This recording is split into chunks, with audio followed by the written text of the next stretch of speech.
Comment la France a obtenu le droit de veto au Conseil de sécurité des Nations Unies? D'abord, il faut savoir que le droit de veto est une dictature que les grands pays exercent sur le monde entier depuis la fin de la Deuxième Guerre mondiale.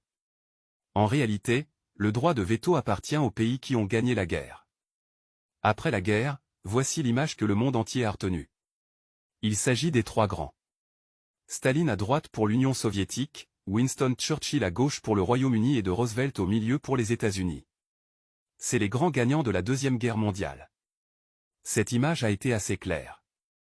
Il n'y a pas de représentant français car la France a été une puissance perdante de cette guerre. Elle ne pouvait pas avoir de représentant dans la cour des grands. La France a été balayée en quelques mois par l'armée allemande. Il a fallu l'intervention des Russes, des Américains, des Anglais et des Africains pour libérer la France. Ce qui voudrait dire que les Africains sont aussi les gagnants de la Deuxième Guerre mondiale et ils devaient avoir le droit de veto. C'est là que le problème se pose car les Africains étaient toujours des colonies de la France après la guerre. C'est la France qui parlait au nom des Africains.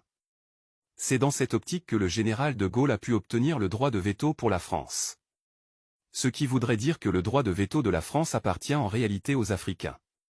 La France n'avait aucun droit d'avoir ce droit de veto car c'est un pays qui a perdu la guerre. Aujourd'hui, cette même France utilise ce droit de veto contre les intérêts des Africains au Conseil de sécurité de l'ONU.